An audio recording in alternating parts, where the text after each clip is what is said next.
அன்றைக்கு நீங்க கூட நேர்மைத்தன்மை இல்லை வளர்ச்சிருந்தா மாற்றி இருக்கலாம் இஷ்யூஸ் இல்லை அன்றைக்கு மாற்றி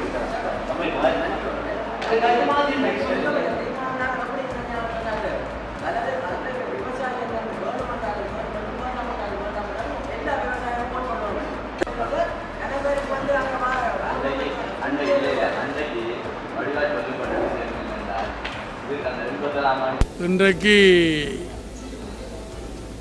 பள்ளிக்கூட கடத்தொழிலாளர்கள் இரண்டு கோரிக்கைகளை முன்வைத்திருக்கிறோம். ஒன்று, அவர்களுக்கு இறங்குதுறை ஒரு பொருத்தமான இறங்குதுறை அமைத்து தருமாறு கேட்டிருக்கின்றார்கள். அதே நேரத்தில் இறங்குதுறை மற்ற கடலரிப்புக்கான அணையை கட்டித்தருமாறு கேட்டிருக்கின்றார்கள். ஜனாதிபதி அவர்கள் பூனை எரிக்கு என்று சொல்லி 500 மில்லியன் அபிவிருத்திக்கு ஒதுக்கியிருக்கிறார். அதில் நாங்கள் 100 மில்லியன் இந்த கடத்தொழிலாளர்களுடைய பிரச்சனைகளை தீர்க்கிறதுக்காக நாங்கள் அதை ஒதுக்கி இருக்கிறோம். அதை விட பள்ளிக்கூட கடத்தொழிலாளர்களும் தாங்களும் பிரச்சனைகளை எதிர்கொள்ளினம், தங்களுடைய பிரச்சனைகளுக்கும் தீர்வை பெற்றுத்தர சொல்லி அந்த வகையில் பள்ளிக்கூட மக்கள் மற்ற பள்ளிக்கூட கடத்தொழிலாளர் மற்ற வளர்மதி கடத்தொழிலாளர்கள் 2 பேருக்கும் இடையில் கதைச்சு நான் ஒரு விரைவு ஒன்றை தயாரித்து அவர்கிட்ட கொடுத்து அவர்கள் அதை சரிபுல பார்த்து அதுக்கு இணங்கின பிறகு அவர்கள் 2 பேரும் ஒரு சுமூகமாக தொழில் செய்யலாம் என்ற ஒரு நிலைமைக்கு வரலாம்னு நினைக்கிறேன்.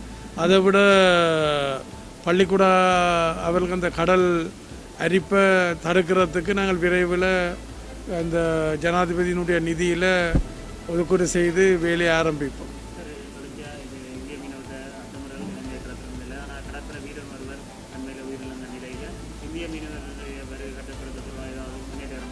இல்லை, அதாவது இது 2 நாடுகளுக்கு இடையில் சம்பந்தப்பட்ட பிரச்சனைன்ற வகையில் ராஜதந்திர ரீதியில் அணுக வேணும். அந்த வகையில் ஏற்கனவே 2 நாடுகளுக்கும் 2 அரசுகளுக்கும் இடையில் இருந்த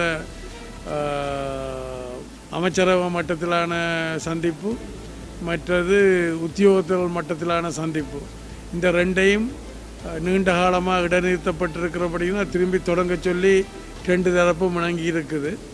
அடுத்தது நாங்கள் சட்ட ரீதியாக அத்துமீறி எல்லாம் தாண்டி சட்டவிரோத தொழில்களில் ஈடுபட்டால் அதில் கைது செய்கிற நடவடிக்கைகளும் தொடருது.